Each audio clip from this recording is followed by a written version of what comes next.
तो नमस्कार प्रणाम स्वागत बा रउआ सबके राइटर आशिक अभिषेक के चैनल पर। और सब बताएं आप सब कैसन बानी। उम्मीद करते रउआ सब भी बढ़िया होखब, अच्छा होखब। तो रउआ सबन खातिर लेके आ गइल बानी बिल्कुल खतरनाक, बिल्कुल दर्दनाक, बिल्कुल दर्द भरा भोजपुरी में बेवफाई सॉन्ग, यानी हिंदी धुन पर भोजपुरी बेवफाई सॉन्ग लेके आ गइल बानी। अगर एकरा के रउआ नया म्यूजिक बनवा के बढ़िया से दिल से गायकी कहे तनी तो 100% बाकी गाना और मार्केट में ब्लास्ट करी। ऐसे पहले रुआ समन से एगो बात कहल चाहब कि अगर रुआ गायकी में इंटरेस्ट बा आ गायकी कल चाहत नहीं, रुआ के बढ़िया गाना नहीं मिलत, बढ़िया से मेटर नहीं मिलत, बढ़िया से तुकबंदी नहीं मिलत, बढ़िया से गा नहीं पाओत, बढ़िया से रिकॉर्डिंग नहीं हो पाओत, अगर हमारा चैनल पे आ गए बन तो रुआ सबके निराश फैले के जरूरत नहीं है। काहे से कि रुआ सबन खातिर हम हर एक प्रकार के सॉन्ग लिखिले, हिंदी होके चाहे भोजपुरी होके, चाहे रुआ कोनो भी ट्रैक पर भोजपुरी गाना लिखवा सकिले। लव सॉन्ग, ऑर्केस्ट्रा सॉन्ग, बेवफाई सॉन्ग, पूर्वी, निर्गुण, भजन, लयदारी, रंगदारी, जातिवाद सॉन्ग, चाहे वो अपना मनपसंद के कोनो भी गाना लिखवा सकिले बिल्कुल उचित चार्ज पर।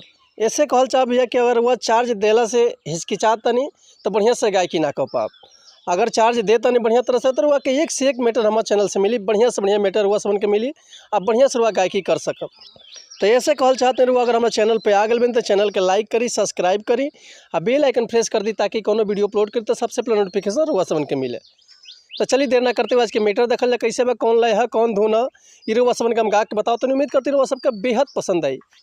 तो आज से बहुत पुराना फिल्म आई रहे, एगो हिंदी फिल्म रहे, में गाना रहे कि सावन आया बादल छाए, बुलबुल चहके फूल खिले, हरियाणे वाले सब आए हैं, आने वाले सब आए हैं, लेकिन तुम कब आओगे। तो यही ट्रैक पर हुआ समन खाती लेके आ गए बिल्कुल दर्दनाक बेवफाई सॉन्ग। चली देखी गाना कैसे हो।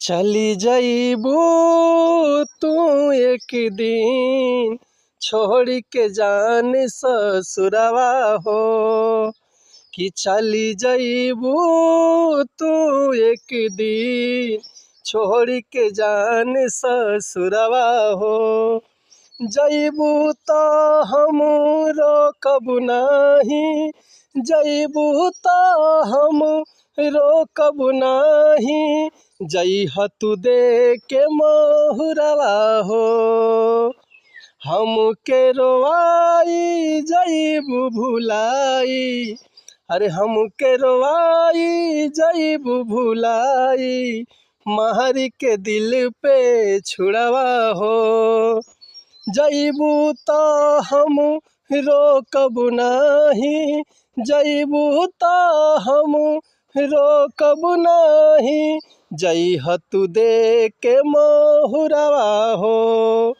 तो उम्मीद करते मेटर हुआ सबके बेहद पसंद आए।